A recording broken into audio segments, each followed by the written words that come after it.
Hello friends, I'm Kristen. I'm an intuitive based in Venice Beach, California, and I am here today to deliver some messages on the theme of ancestral healing. And as always, I'm here today to support you in trusting your own inner knowing.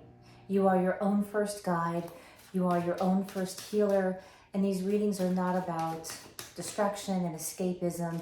They're about you learning to tap into and to validate what you know, what you know, what you know.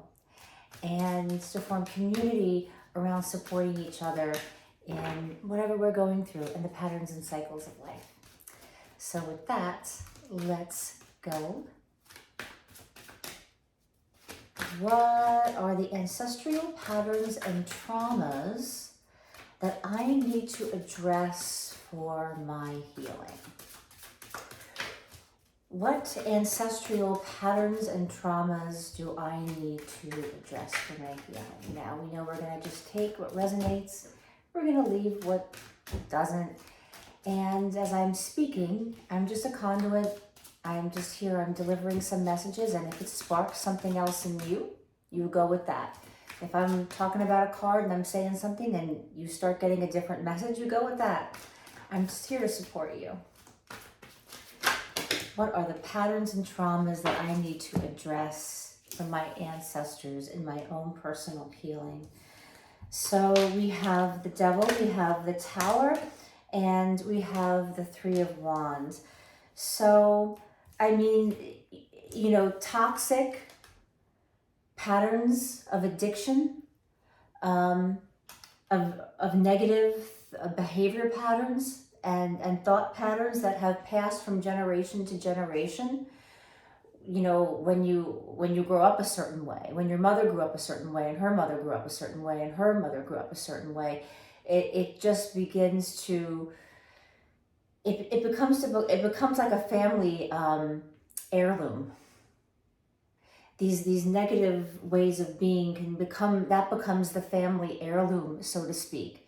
You know, you're like, okay, where are the diamonds and then, you know, and the property? I get this negative thinking, right?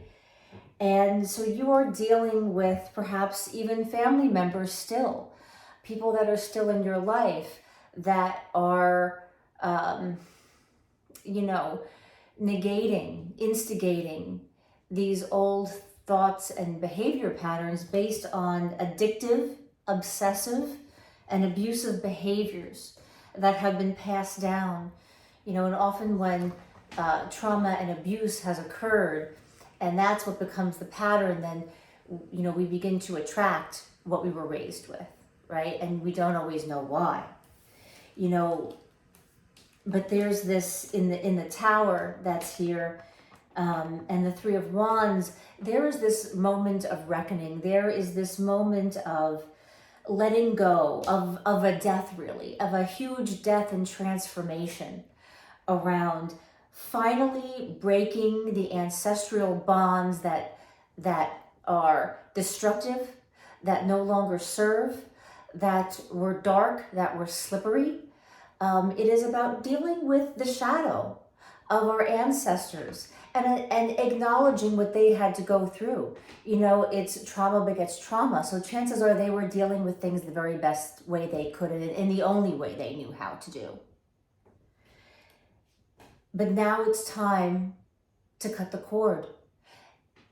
You have been asked to step up to the plate for your entire lineage. It's down to you, because you're strong enough to handle it. And it's really, really hard to be the one that cuts these ties, that breaks these patterns, that steps up and says, no, I'm not going to do that. I'm not going to live this way anymore. I'm not going to be around these kind of people anymore. And, you know, it's about the search. It's about the curiosity. It's about the adventure. It's about looking for some place new to go. And I mean, yes, and in your environment and location, but also someplace new to go within yourself. Who do you want to hang out with? What kind of jobs do you want to do? What kind of education do you want? What kind of education do you not want?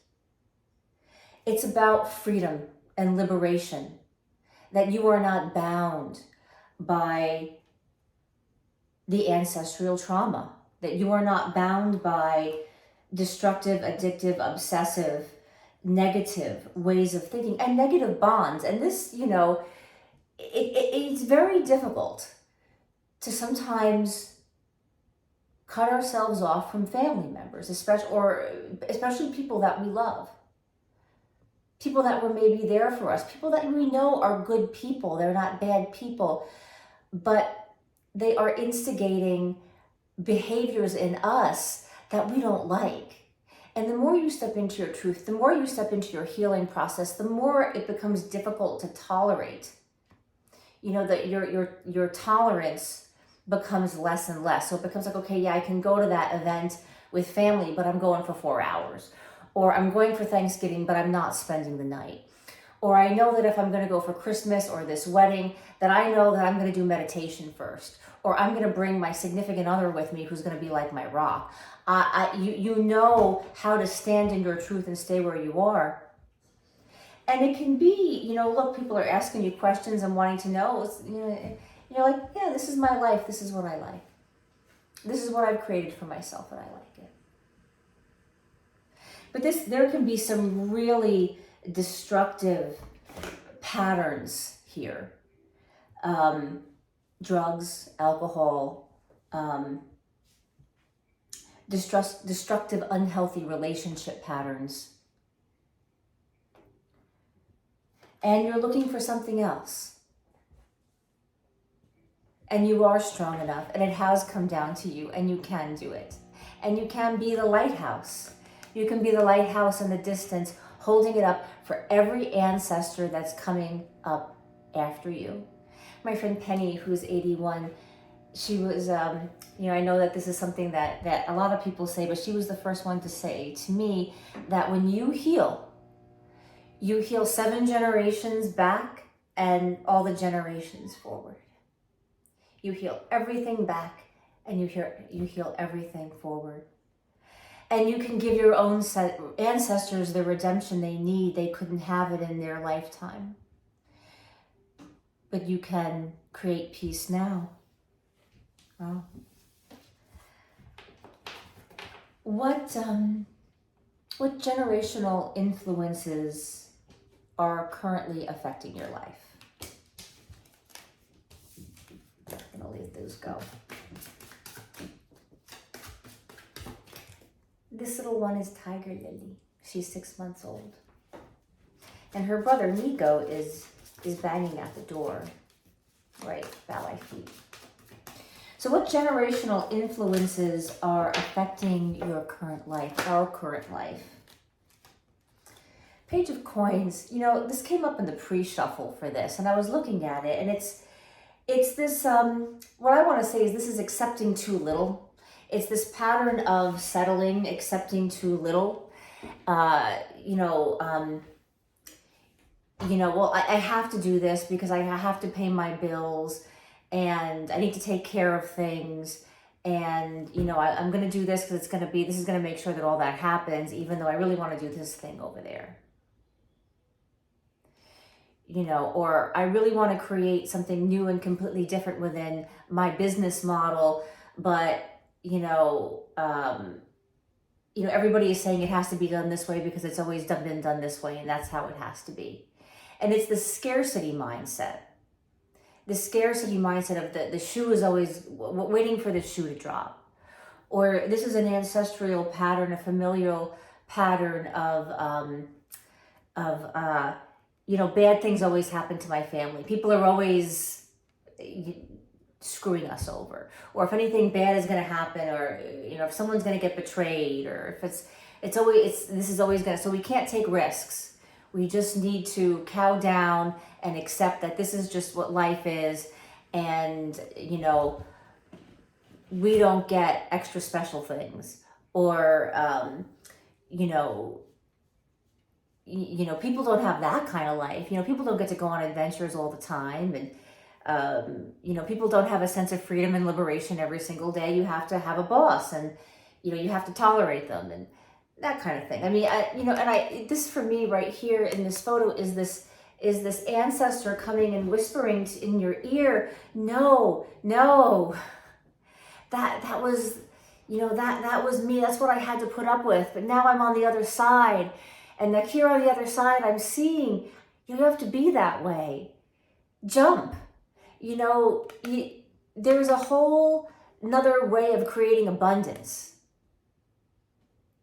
There's a book right here, and it feels like for some of you, it's really about going and getting some kind of more education or a different kind of education. Let's say that you went and you had a business degree and you now want to go, you want to learn how to make shoes in Italy because you want to start your own shoe line. Or, I want to go back to, I want to transition into a completely different career, and I need some sort of education or knowledge or wisdom to do it. And it's saying it's not too late. You can do that. It's never too late. But here's this ancestor. It feels like this is an ancestor that went through a lot of trauma, a lot of difficulty, who's saying it's okay to live. It's okay to be yourself. Don't live your life for everyone else. Being a caretaker or somebody in service is not about denying your own personal needs. And it is within fulfilling your own personal needs that you have the enough of emotional wealth and well-being to be able to truly serve others. Don't forget yourself. So, what lessons can I learn from my ancestral lineage that will improve my life?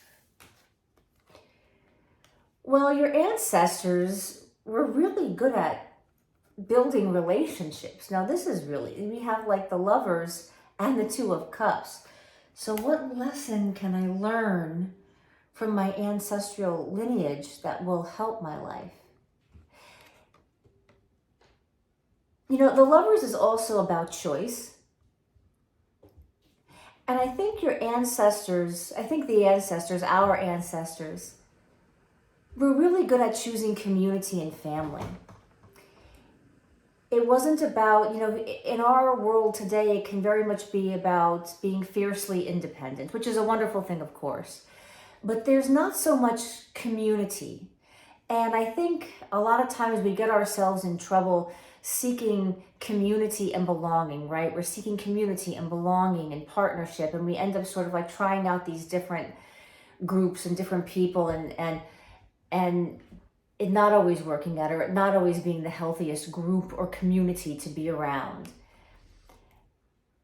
And I think what your ancestors, what they got right, what these ancestors that are coming through in this message got right, is making the choice to find their own Eden, to find their own community, to find their own sense of peace, and to find their people and be loyal. There's also coming through about ancestors that married people that their families didn't approve of, or hanging out with friend groups. It's really coming strong about, people getting married to people that the family just did not approve for one reason or another. Or they didn't feel like this person had enough money, or this person couldn't take care of you, or they didn't understand, they don't understand our culture, they don't understand who we are. You can't marry them, they're not right for you, or they're from the wrong side of the track. Their family has fallen from grace. They're terrible people. And this honoring of your heart, and not being afraid to break the mold and do something different. Marrying a type of person that is not traditional, or that your family wouldn't expect. Having groups of friends.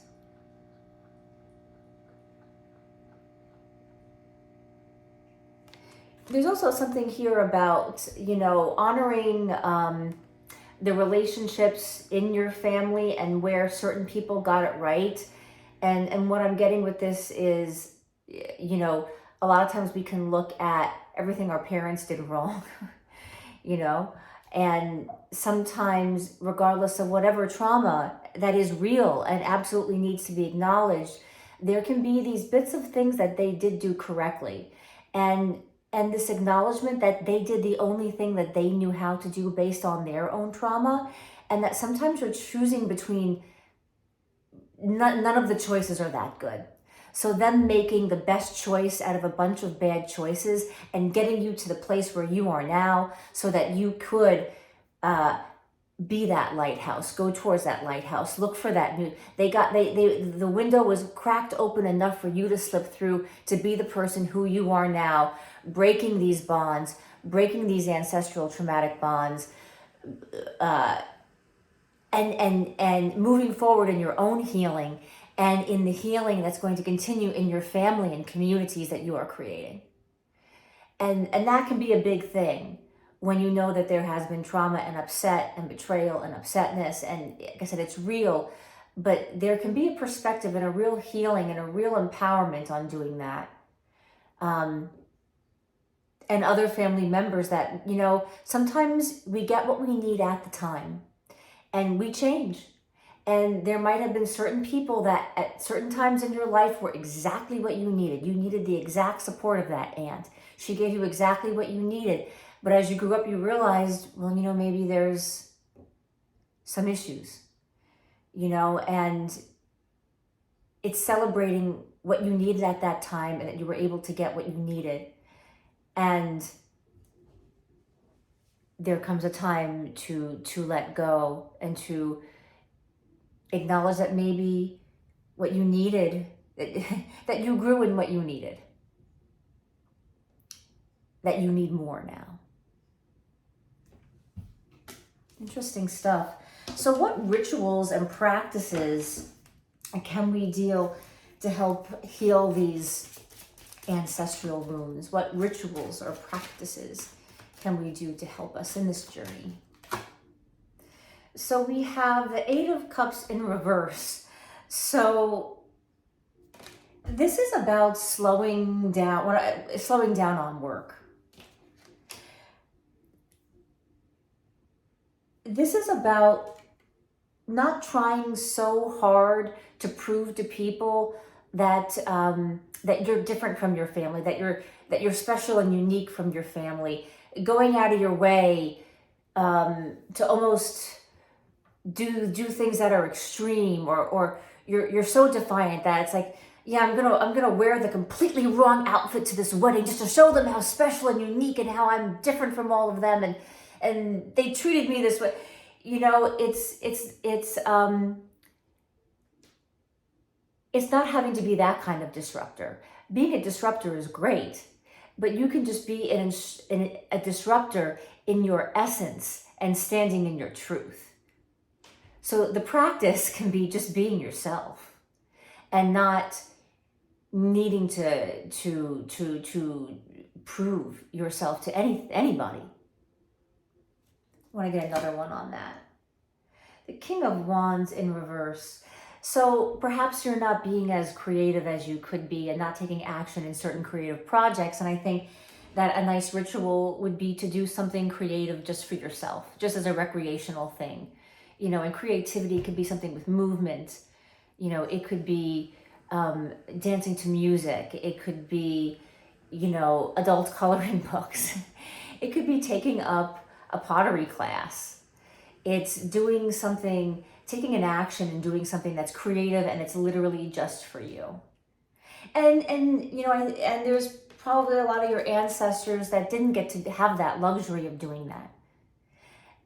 Life was difficult, especially if we go to the ancestors way back. You know, life was quite difficult at one point in our history, and so it's perhaps tapping also into those creative things that are passed down to you by your ancestors. Like your grandmother used to love to knit, and you remember how comforting that was. Maybe you want to learn to knit.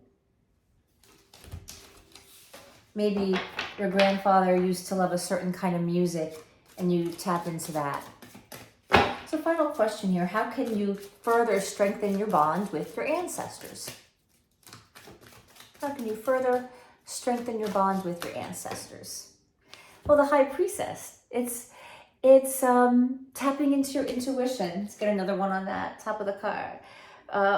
Four of Coins. Okay, open your heart. Stop hiding your heart and open up to the heart intelligence that taps into your deepest intuition, your deepest gut. You know, your ancestors and the family ties that are closer, you know, a lot of times we have to close ourselves in because of trauma, because of different abuses.